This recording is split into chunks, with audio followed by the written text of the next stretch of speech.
नमस्कार, city news channel में आपका स्वागत है। पूरी तरह प्रक्रिया का एक चरण पूरा हुआ। फॉर्म भरना, फॉर्म विड्रॉल लेना, फाइनल लिस्ट लगना। फाइनल लिस्ट सभी की लग चुकी है। जिसने विड्रॉल लेना था विड्रॉल ले लिया, जिसको बागी बनना था वो बागी बन गए।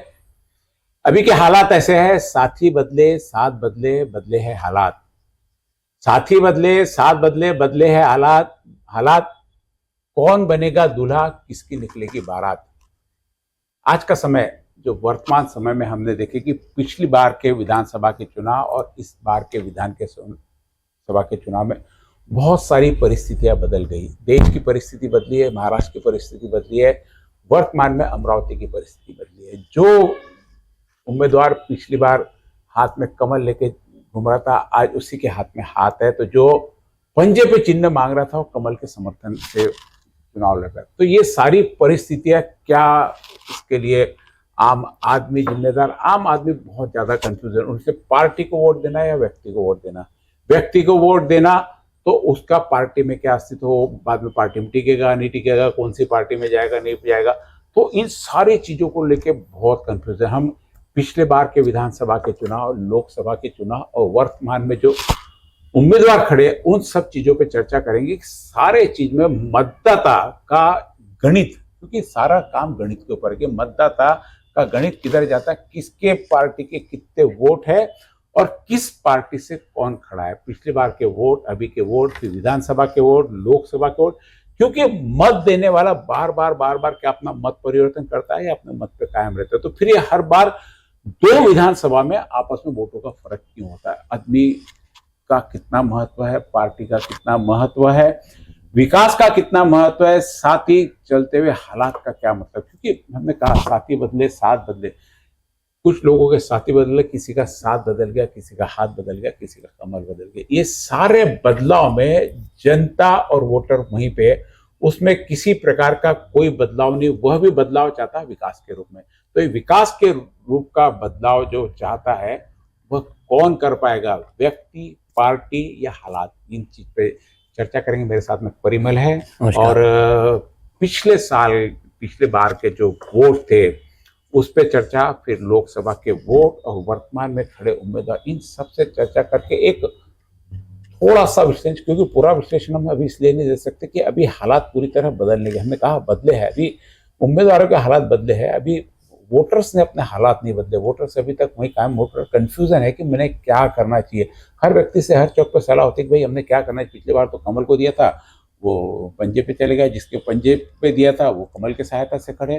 तो इन सब चीजों में कंफ्यूजन किस प्रकार दूर होगा, क्योंकि वोट तो आदमी जाके देगा, चुनाव भी होगा, कोई ना कोई जीत के भी आएगा। इन सारी चीजों में आम आदमी का कंफ्यूजन है वो कैसे कम हो सकता है, इसकी कोशिश हम यहाँ से इस माध्यम से करेंगे। परिमल जी, पिछली बार विधानसभा के चुनाव के यदि परिणाम हम देखते, थोड़े से उसकी स्टडी कर ले यहाँ पे। पिछली बार जो चुनाव हुए थे, अभी जो हम सीधा चालू करते हैं, जी हाँ, बात करते हैं अमरावती मतदार संघ की।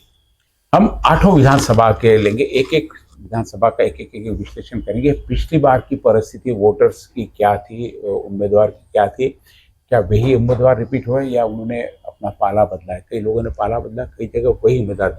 तो सबसे पहले ले रहे हैं हम अमरावती, चूंकि अमरावती से था, अमरावती सबसे पहले लेते हैं। अमरावती के बारे में विशेष पूरी जानकारी परिमल देंगे कि पिछली बार किस प्रकार चुनाव की परिस्थितियां थी और कौन जीत कर आया, कौन हारा और क्या परिस्थितियां रही थी जीतने के लिए।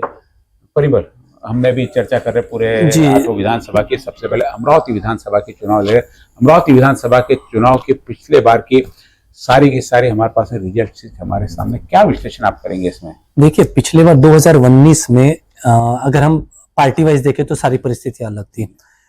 जो सुनील देशमुख आज कांग्रेस यानी पंजे पर लड़ रहे, पिछली बार उन्होंने कमल थामा हुआ था, जैसे आपने पहले बताया, उन्होंने कमल थामा था। और जो सुलभा बार आमदार थे, चुन के आए हुए थे, पिछली बार आमदार थे, आमदार है ना, मौजूदा उस समय निवर्तमान ये थे और वो बीजेपी से ही चुन के आए थे, क्योंकि उसके पहले वो कांग्रेस से उन्होंने अलग होकर राव साहब इंडिपेंडेंट लड़ा था, 5000 वोट से हार गए। हाँ, तो ये सब चीजों में देखिए, पिछली बार सुलभा खोड़के ने के हाथ था, उनके पास हाथ था। इस बार परिस्थितियां विषय में अलग है। सुलभा खड़को को भी हाथ जो मिला पिछले बार वो एक परिस्थितिवश मिला, क्योंकि राष्ट्रवादी से थे वो, लेकिन उनका यानी ये सीट कॉम्प्रोमाइज की तरह कांग्रेस को गई थी, तो उन्होंने कांग्रेस के साथ में जुड़ के कांग्रेस का चिन्ह ले लिया था। चिन्ह ले लिए थी सुलभाताई राष्ट्रवादी की, लेकिन परिस्थितिवश उन्होंने पाला नहीं बदला था। नहीं, उन्होंने जैसे इस समय भी हुआ है, 2024 के इलेक्शन में भी कई जगह हुआ, परिस्थितिवश उन्होंने राष्ट्रवादी के साथ चलते चलते उन्होंने जब यहाँ के कोटे की बात आई तो उन्होंने स्वीकार किया था कि हाँ मुझे पंजे से लड़ना है। पंजे के साथ में उन्होंने चुनाव लड़ा और उसके बाद पिछली बार 2019 में सुलभा खड़को की जब विजयी हुई थी तो उन्होंने लगभग 82,585 वोट लिए थे। लगभग 3 लाख के 3.5 लाख के आसपास की वोटिंग होती है, लेकिन उसमें 50-60% जो हुआ था 1,70,000 के आसपास वोट हुए थे। 48.40% उन्होंने वोट मैक्सिमम जो जीत के लिए जो जरूरी वोट उन्होंने बिल्कुल लिया था। सुनील देशमुख दूसरे पर थे, उन्होंने लगभग 64,313 वोट लिए थे। 37.70% वोटिंग में अगर देखा जाए उनका, वो कमल पर लड़ रहे थे। देखिए परिस्थितियां पिछली बार से अभी बड़ी विपरीत है, विषम है। अलीम पटेल साहब जो पिछली बार वंचित से लड़े थे, वो अपनी जमानत बचाने में सफल हुए थे। लगभग 17,103 वोट उन्होंने लिए थे। इस बार वो आजाद पक्ष से लड़ रहे, आजाद पार्टी से लड़ रहे, काशीराम की वंचित से थे। हाँ, तो इस बार भी वो अपनी ताल ठोक रहे हैं। उसके अलावा इस बार परिस्थितियां कई जगह बदली है। इस बार अगर हम देखा, हम अमरावती की अगर बात करें, अमरावती में 5-6 महत्वपूर्ण, अगर हम बात करें कि महत्वपूर्ण जिनके बीच में लड़ाई हो सकती है।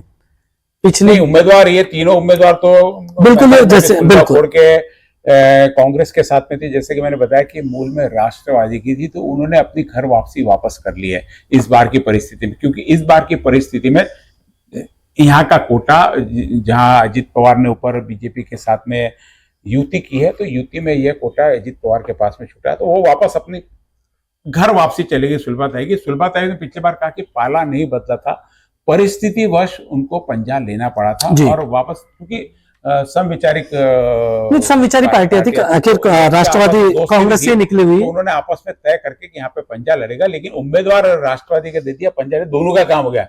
राष्ट्रवादी को उम्मीदवार मिल गया, पंजे को चिन्ह मिल गया, पंजे का एक उम्मीदवार यहाँ से बढ़ गया।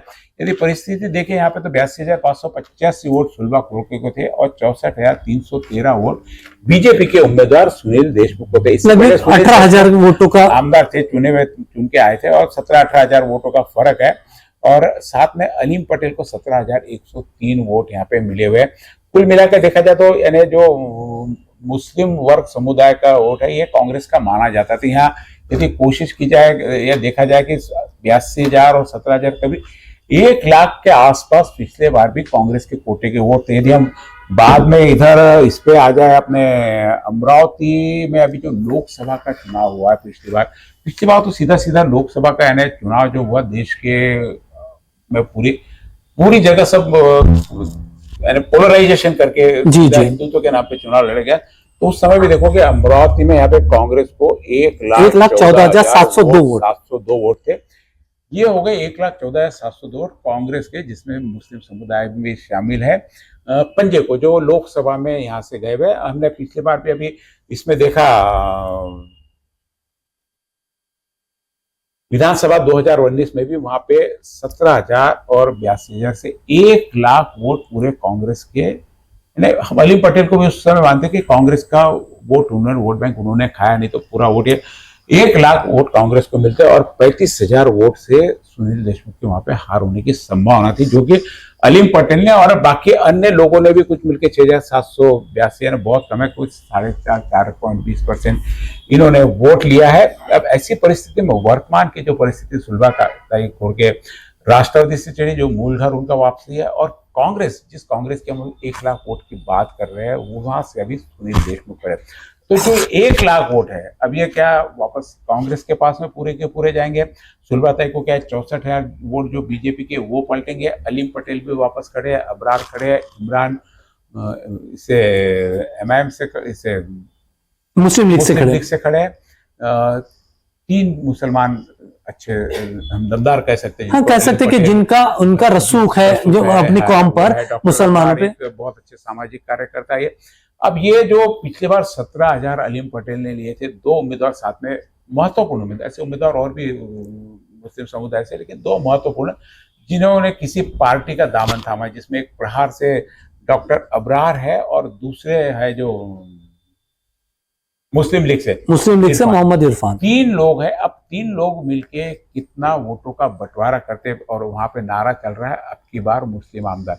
अब की बार मुस्लिम आमदार करते करते 10 से 15 तारीख तक कहीं इन्होंने एक तय कर लिया कि मुस्लिम आमदार होना चाहिए। तीनों ने मिलकर, बाकी 2 और लोग खड़े, सबने मिलकर एक उम्मीदवार किया, तो शायद यहाँ पे कांग्रेस पूरी तरह मुश्किल में आ सकती है। लेकिन बीजेपी समर्थित जो वोट थे, जो पिछली बार सुनील को मिले, सुनील बीजेपी के सीधे सीधे चुनाव चिन्ह से खड़े थे। इस बार चुनाव चिन्ह बीजेपी का नहीं है, वो कोटे में गई बिल्कुल राष्ट्र। तो क्या फर्क पड़ेगा? ये बीजेपी के जो 64,000 हमको दिख रहे हैं, प्लस 5 साल देखिए संपर्क रहा, मुस्लिम समुदाय से संपर्क रहा है, बाकी से संपर्क। इस बार के इलेक्शन अगर आप देखेंगे ना, तो मुझे ऐसा लगता है कि सुलभा खोड़के के लिए थोड़ा इजी है। इजी एज उनको क्यों मिल रहा है? देखिए, 3 महत्वपूर्ण मुस्लिम उम्मीदवार खड़े हैं, बार बार ये भूलना नहीं चाहिए।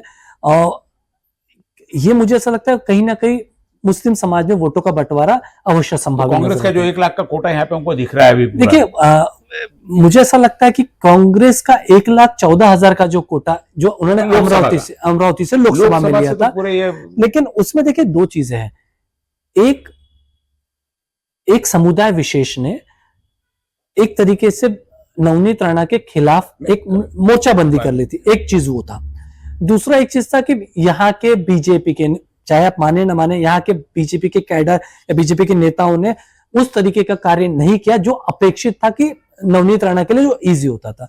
यानी आपका बोलना है कि जो ये 73,000 वोट है, ये 83,000, 10,000 और बढ़ सकते थे वोट। मुझे लगता है इसमें 12 से 15,000 वोटों का और प्लस होना चाहिए था। वोटिंग का परसेंटेज भी है लोकसभा में, आप देखो 57% था, 57% था।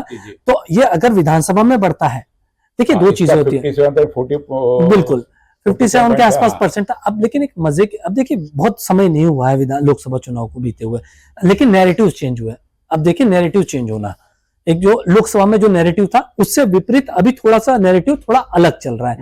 अगर हम बात करें कि देखिए 3 मेजर, अगर हम मुस्लिम की बात करें, मुस्लिमों में 3 मेजर लोग खड़े हैं, उनमें वोट बंटवारा। अगर हम बीजेपी के पॉइंट ऑफ व्यू से बोले तो जगदीश गुप्ता खड़े हैं, जो बीजेपी के पूर्व पालक मंत्री रह चुके हैं, मंत्री रह चुके हैं, वे खड़े। वे हिंदू वोटों में कितना इंटैक्ट करके उसमें सेंध लगाते, वो देखना होगा। लेकिन सबसे महत्वपूर्ण बात है, जो निवर्तमान विधायक सुलभा खोड़के हैं, उनकी मुसलमानों में वैसी छवि निगेटिव नहीं है। ये हमेशा सुनील नहीं, नवनीत यादव सुनील के वक्त जो हुई थी ना, कि जो एक बात है कि 2014 में वो चुनकर आते हैं, वो बीजेपी के इस पर चुन के आते हैं, लेकिन एक उनके पीछे एक सिंपैथी की लहर थी कि भाई 2009 में वो जैसे हारे थे राव साहब जी से, कि उस समय वो कांग्रेस के थे, उनकी टिकट काट के दी गई थी तो फिर 2014 में एक तरीके से मुस्लिमों के में उनके प्रति सहानुभूति थी, सबको पता है। बीजेपी के वोट से ज्यादा मुस्लिमों के वोट ने उनको जिताया था। अब लेकिन यह परिस्थिति 2019 में बदल गई। 2019 में सुलभा खोड़के, उनको लगा कि, और सुलभा खोड़के प्रो, आप माने ना माने, प्रो मुस्लिम का एक उन पर भी टैग लगा हुआ है, आज भी है भले बीजेपी का समर्थन होगा, लेकिन वो मुस्लिमों के लिए उनके प्रति द्वारा किए गए कार्य से लेकर वो कई चीजों में वो। तो अगर हम एक बंटवारा करें वोट का, क्योंकि मुस्लिम वोट निर्णायक है अमरावती में, 3-3.5 लाख के आसपास वोट है पूरे। हम समझ के चलते 60-70% इस बार होगा, 60% भी अगर होता है तो लगभग 71-80 के आसपास वोट ज्यादा जाएगा ना, और 60-70% ज्यादा, ये 57% तो लगभग 2 लाख के आसपास, 2-10 के आसपास, 2-10 के आसपास होती है। और मुझे ऐसा लगता है 80-90 हजार, जो 90-95 हजार वोट ले लेगा, वो उसका इजिया श्योर विन माना जा सकता है। तो अब किस तरीके की स्ट्रेटजी अपनाते वो तो अब आने वाला समय देखेगा, लेकिन जो स्ट्रेटजी वाइज दिख रहा है, अगर हम अपर हैंड बोले तो अपर हैंड मुझे सुलभा खोड़के का नजर आता आज की तारीख में। अभी समय है 10-12-15 दिन, परिस्थितियां चेंज होगी, साथी भी बदलेंगे, लेकिन आप एक चीज गौर कीजिए कि इलेक्शन हो गया, इलेक्शन की तारीखें आ गई, 4 तारीखें हो गया। सुनील देशमुख साहब का कहीं पर भी जो जिस तरीके से प्रचार में उतरना चाहिए, कूदना चाहिए, प्रचार में वो मीडिया में नहीं है, लेकिन बाकी इंटरनल लोगों की मीटिंग्स वगैरह सब चल रही है पूरी। आप देखिए, आप ये कह नहीं सकते कि आप मीडिया में न रहकर आप चुनाव जीत सकते, ये सबसे बड़ी भ्रांति है। एक 20% 25% वोट बैंक ऐसा होता है जिसको मीडिया इन्फ्लुएंस करती है। लास्ट 2 दिन में मीडिया इन्फ्लुएंस नहीं, मीडिया का इन्फ्लुएंस आज से शुरू होता है साहब, क्योंकि लोग देखते हैं कि भाई किस तरीके के चल रहा, आप दिखाई नहीं देंगे, आपका कहीं कुछ अगर दिख नहीं रहा है तो अब कल नागपुर में आ रहे हैं राहुल गांधी, शायद उनको विश्वास होगा कि सारे देखिए विश्वास, मैं क्या विश्वास के भरोसे नहीं जीता जा सकता। आप अगर आपको राजनीति करनी है तो आपको मैदान में उतरना पड़ता है। अब देखिए 3-3 मुस्लिम मेजर, वैसे तो काफी खड़े मेजर है, लेकिन वही आप देखो तो बीजेपी अलीम पटेल 17,000 से, पिछले बार 17,000 से कम वापस वोट, वो क्योंकि 5 साल से वर्क उनका देखिए 17,000 से कम ले ज्यादा ले वो नहीं, पर ये 17,000 के अलावा भी जो लोग वोट लेंगे ये किसको सेम लगेंगे, ये देखने लायक रहेगा कि नहीं। 1 लाख का कोटा कांग्रेस का ही कम हो रहा है, जहां से भी मैं वही कह रहा हूं ना। तो अगर कांग्रेस का कोटा कम हो रहा है तो इसका असर किसको होगा, ये तो दिखती बात है कि सुनील देशमुख। लेकिन अब अगर हम बात करें सुलभाखोर, जगदीश गुप्ता खड़ा है तो उनका असर मैं वही कह रहा हूं, बिल्कुल सुलभाखोर पे जाना ही पड़ेगा। लेकिन पिछले 20 सालों से या 15 सालों से जगदीश गुप्ता एक्टिव पॉलिटिक्स में दिखाई नहीं दिए। एक उनके साथ भी एक बड़ा ड्रॉबैक है कि एक्टिव पॉलिटिक्स में नहीं रहे उन्होंने। हर बार अगर हम बीजेपी की बात करें, भारतीय जनता पार्टी के साथ 1999 के बाद मुझे नहीं लगता उन्होंने हर बार अपनी राह अलग चुनी है। जी जी। तो बीजेपी के कैडर वोट क्या उनके साथ है, ये तो आने वाला समय बताएगा। लेकिन जो मौजूदा पीढ़ी है या आज के यंगस्टर्स है वो कहीं भी जगदीश गुप्ता के साथ दिखाई तो नहीं दे रहे हैं। अब आने वाला समय है कि क्या होगा। अभी के वोटर अमित शाह के और नरेंद्र मोदी के, तत्काल के वोटर अटल बिहारी वाजपेयी के थे। बिल्कुल बिल्कुल, लेकिन अब का वोटर पीढ़ियों का फर्क पड़ गया, विचारों का फर्क पड़ गया है। बिल्कुल, उसमें कहीं कोई शक नहीं है। लोग अभी एग्रेसिव विचारों में आ गए बीजेपी में भी नहीं। और आप अचानक से हिंदुत्व का चेहरा लेते हो ना, एक कोई 5 साल 10 साल से अगर आपने वो नैरेटिव सेट किया रहता तो वो समझ में आता, आपने अपनी पकड़ बनाई हो। पर आप अचानक 2 महीने पहले इलेक्शन के, तो ये तरीका, यानी ये तुमने भी मुद्दा निकाला हिंदुत्व का चेहरा, क्या जो लोकसभा के समय हिंदुत्व का चेहरा लेके सारा काम किया, क्या अभी भी हिंदुत्व के नाम पे वोट मांगे जाएंगे, लगता है? जी बिल्कुल, मैं ये कह रहा हूँ कि हिंदुत्व के नाम पर बहुत बड़ा प्रभाव पड़ने वाला है इन इलेक्शंस में। अगर हिंदुत्व के नाम पर प्रभाव नहीं पड़ता तो मुझे लगता है कि कल की योगी आदित्यनाथ की सभा ही महाराष्ट्र में थी, उस समय अमरावती में नहीं हुई थी। हिंदुत्व का सबसे बड़ा चेहरा आज की तारीख में योगी आदित्यनाथ को हम मान सकते हैं।